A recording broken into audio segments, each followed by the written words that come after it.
Trump gonna make America safe again. He opened that attention center. Gonna put all the people in there, detention center.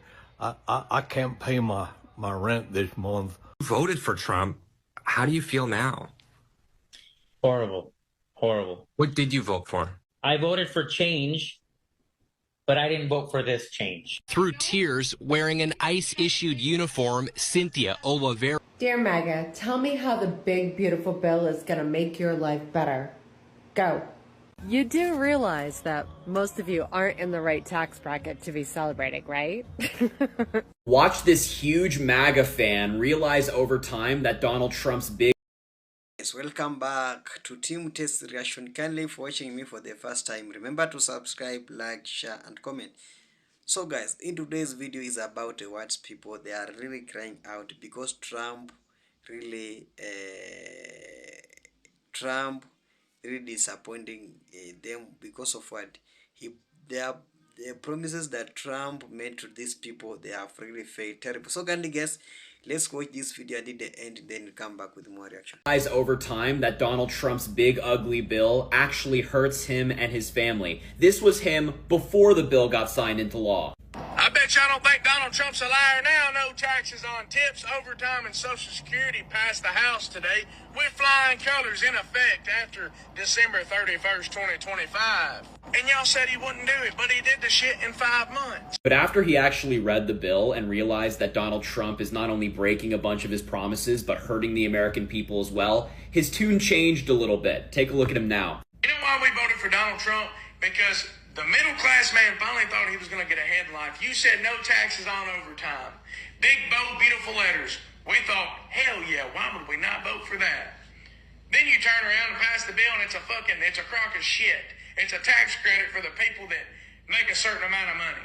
Of course, when you put it in big, bold, beautiful letters, it looks great. We're going to vote for you. And you knew what you were doing. You were baiting people in, saying no taxes on overtime. You didn't give no fucking details. Your details that we read ain't worth a flying fuck. Yeah, once again, another Trump supporter in the finding out phase of their support for Donald Trump. They thought he was going to make the country better, for some reason supported him, and now they're realizing that, wow, Donald Trump doesn't actually care about any hardworking person out there. He cares about himself and his billionaire buddies. So once again, MAGA, you got played, just like that guy. This was supposed to be something huge for the middle class, you know, where most people in America are. And we've all just been misled about it, to be honest about it. So the big, beautiful bill did pass today, and I just feel a little misled. I feel misled. What do you think? You know why we voted for Donald Trump? Because the middle class man finally thought he was going to get ahead in life. You said no taxes on overtime. Big, bold, beautiful letters. We thought, hell yeah, why would we not vote for that? Then you turn around and pass the bill and it's a crock of shit. Well, who would have seen that coming? You see, people have been on this app trying to tell you guys over and over and over that this big beautiful bill is not what you think it is. And sure, they lured you in with things like no tax on tips, no tax on overtime, but you all have no idea what's actually coming for your states. But over the next couple of years, when you red state Republicans see that your grandma's nursing homes are closing and there's less food in schools and at home for kids in your red states, and all the other things that we said were going to happen from this bill being passed, hey, at least in 2025, you owned the libs and Trump won. America lost.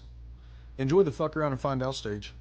I've been seeing posts all day from Trump voters who are upset that Project 2025 policies are being put into place and taking funding away from veterans, from farmers, and from Social Security recipients. And the only thing that I can say is we told you so. And that's not to be mean. We spent a lot of time saying that Project 2025 was the plan. But you told us that Trump said Project 2025 wasn't the plan, that was not the idea. But now he has put all of the architects of Project 2025 in place. He's put them in the head of the OMB, the White House Budgeting Office. He has put the architects of Project 2025 in the places they need to do to cut funding from farmers, from veterans, and from the people who rely most on government support. Seniors, farmers, our veterans. These are the people that he is taking funding away from. This was always the plan. Project 2025 was always the plan. And you said that he says it wasn't the plan, that he campaigned and he promised us. But what? You are the ones who says don't believe anything that Trump says. You can't believe. So why did you believe him when he said Project 2025 wasn't the plan? When he selected a vice president that wrote the forward for Project 2025? When he said everything he was going to do was always headed towards Project 2025. And so when your farm is taken away from you, when your veteran benefits are taken away from you, just know we tried to warn you. We tried to tell you that Project 2025 was always the plan. In Greenville, Texas, an elderly couple committed suicide together in the Lowe's parking lot. I'm going to say that one more time. In Greenville, Texas, an elderly couple committed suicide together in the Lowe's parking lot. Now, when you hear that, what do you think is the cause of that? It wasn't an accident. They did it on purpose. They thought that there was nothing else that could help them. That's what I want you to think about. When y'all are cheering and hip hip hooraying because Medicare and Medicaid are gone, food stamps are gone, nursing homes are gone, and hospitals are gone, I want y'all to think about that. I want you to think about your grandmothers and your grandfathers and how they're not going to have anywhere to go. They're not going to get any care because you're not going to wipe their ass. You don't even go see them in the nursing home. We are about to see so much more of this. So much more of this. This will probably reach the wrong side of TikTok, but with the big beautiful bill passing, what do we do next? Like, the United States government just gave a death sentence to millions of Americans, and their only crime was being poor. It's just not being wealthy. And it's a execution sentence. And they're joyful about it. While the billionaires get to get more yachts, more tax breaks, more money, more mansions. And they're celebrating it. While kids will go starving, kids, adults, the elderly won't get the health care they need to survive. And in America, we already have a messed up healthcare system where people won't even call 911 on themselves because they're afraid of the hospital bill. People are afraid to go to the hospital because they can't afford it. And then now they're cutting these social programs that are supposed to help people. And like, where do we go from here? And then all in the same week, you have Alligator Auschwitz, a concentration camp. And they're celebrating that as well. Joking about how we should feed the immigrants to the alligators, how we should live stream it, how Trump wants to make immigrants run away from alligators and he finds it funny. Like, how do we get past this? Because I'm not seeing any way where the other side, Maga, could just suddenly change their mind and learn empathy or critical thinking skills. It's like there is no line they won't cross. Like, Trump could start the gas chambers and they would cheer it on. Like, they would, and that's the crazy part. Because they don't see immigrants as human beings. And this dehumanization language, it's not just towards immigrants. It's towards all marginalized groups. Like, this is just the beginning. We're not even in a year in. And all this has happened. It will only get worse. And there's no one to stop them. Like, Congress won't help. The House won't help. The Senate won't help. The judges won't help. The Supreme Court won't help. So where do we go from here?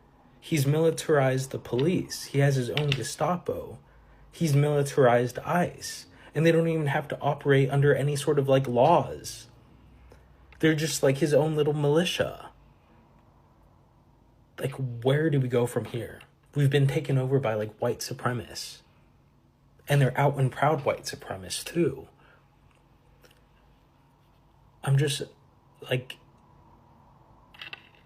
what do we do?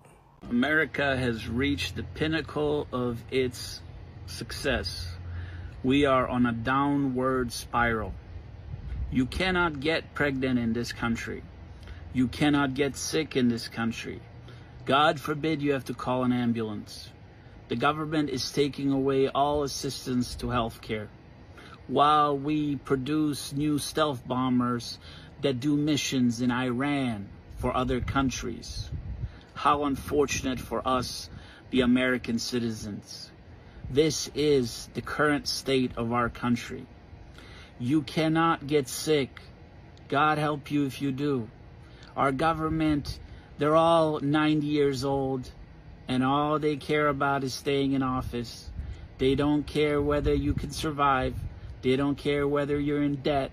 They don't care whether the banks take your home or your car or everything from you. Because you do not dare get sick in this country. The United States is now two different countries because of this Supreme Court ruling.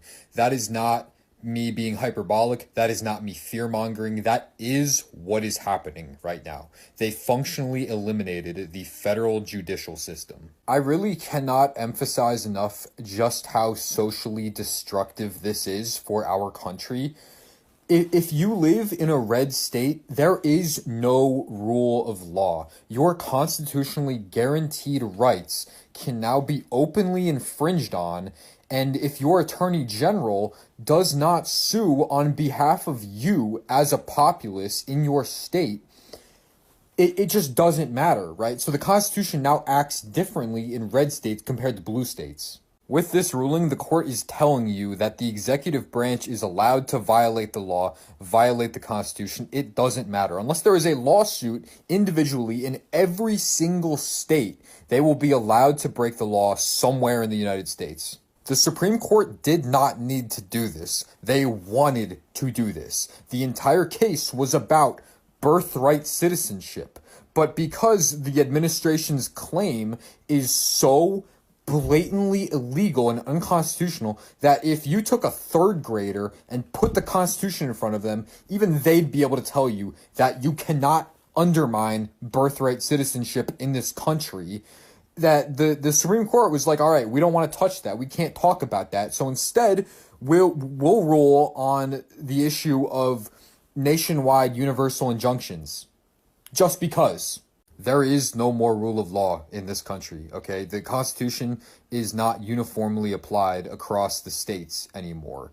And I don't see how we move on from this as a country. If you have the ability to do so and you live in a red state, I would strongly recommend moving to a blue state. And if you have an election coming up, if your gubernatorial candidates are being voted on in November, you got to take that shit seriously, okay? New Jersey has an election coming up, and we could go red, right? And if that's the case, there is just no more rule of law in New Jersey. Like, we cannot allow blue states to flip. It's getting fucking scary out here. America as we know it is done, and I'm kind of pissed off about this. I've been shot at, blown up, watched friends die for this country. And it's done. It's gone. And it's all white supremacists' fault. MAGA, Republicans, all of them. Billionaires. Oh, and we can't forget Israel's blood money on top of that.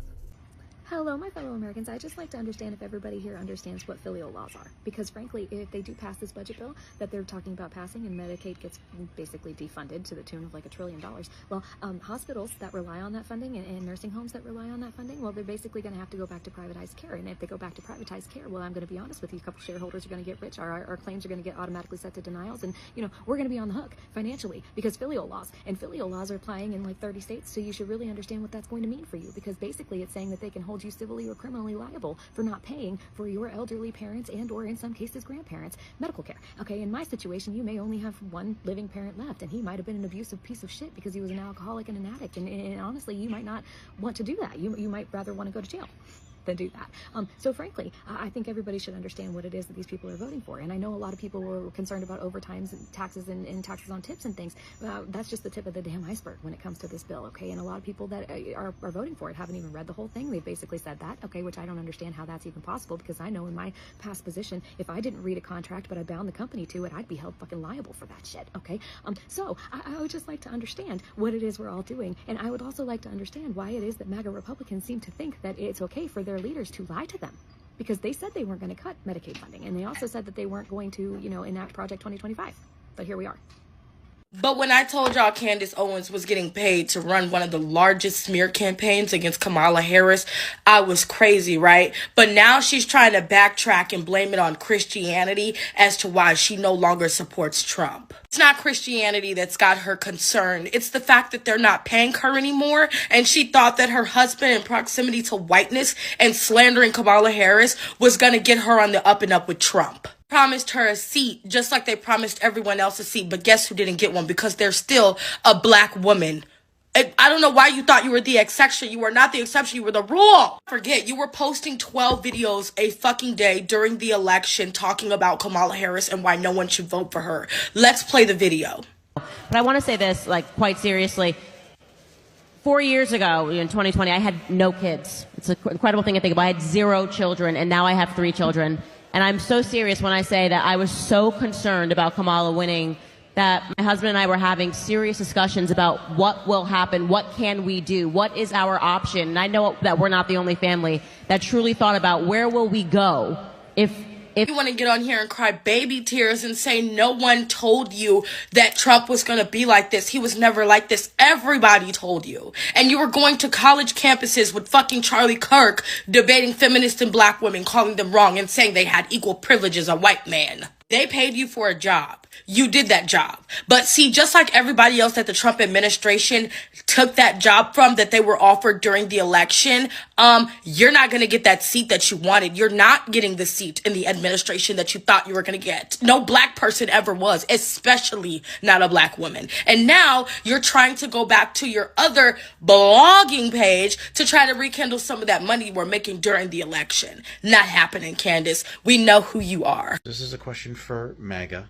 And I'm literally looking for genuine, open dialogue here. I'm not even joking. Is your support of the big, beautiful bill, is it based on the fact that you truly believe that it is going to be beneficial in the long run, that it is going to help the country? I mean, we see a lot of information coming out saying that this is going to increase the deficit substantially. But do you believe that in the short term it's more worth doing this? Or, and again, if this is how you feel, I'm open to hearing it.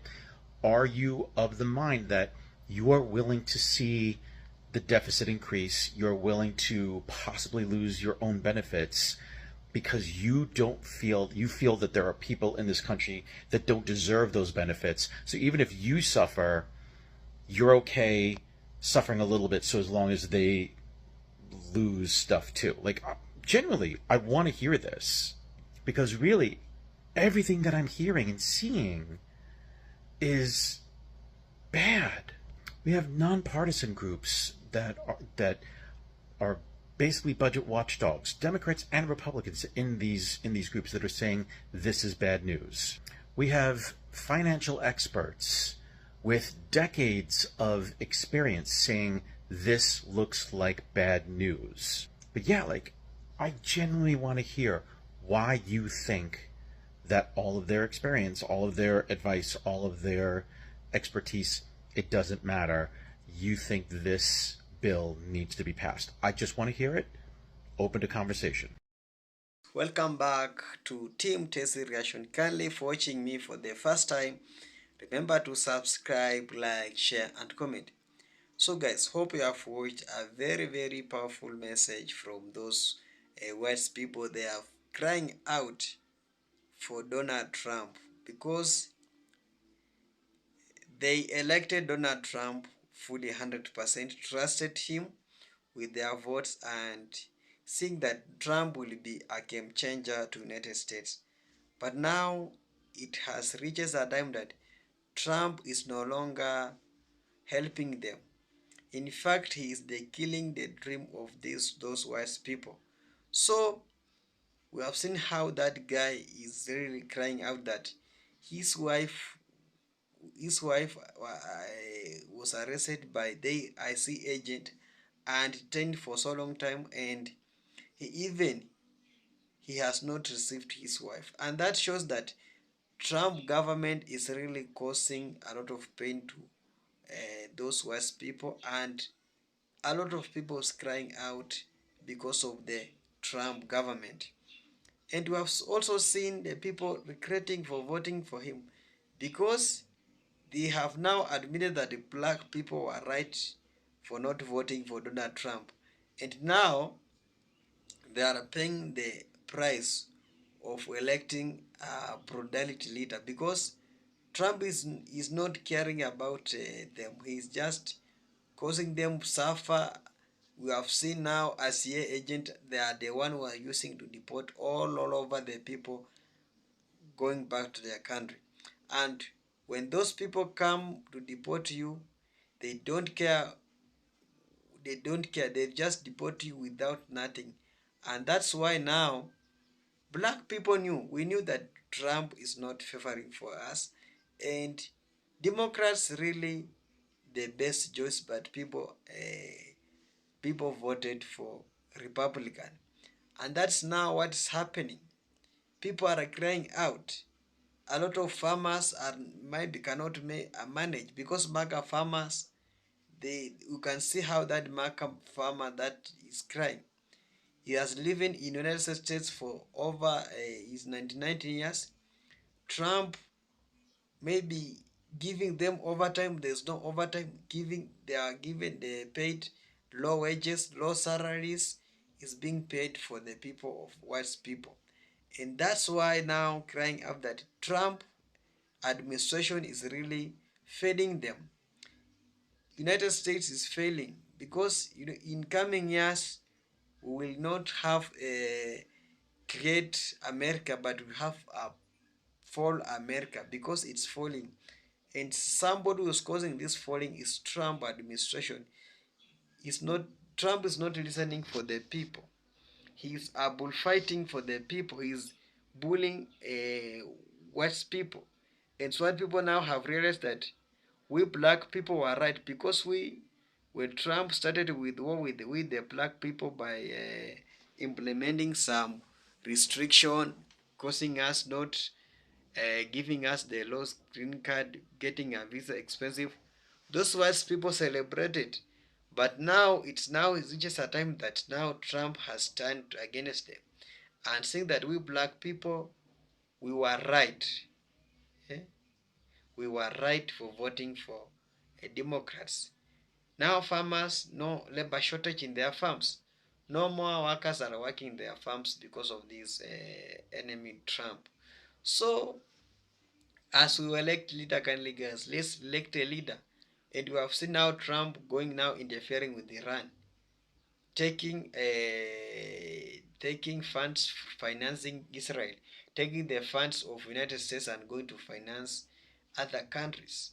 And that is not easy because the need of that assistance is in USA because USA were that helping people across over the world because it was started some 60 years ago. But Trump, when he came in power, he just announced it and scrapped the USA from helping people. People living with HIV is no longer get any other assistance for this from this government of Donald Trump. And that's why now that suffering has also turned to black people, to white people now coming out because there is no any progress is going through. The government of Joe Biden was the listening government, but in this government, no listening. That's assassinations because now racists they planning to assassinate a lot of people because Latinos also crying.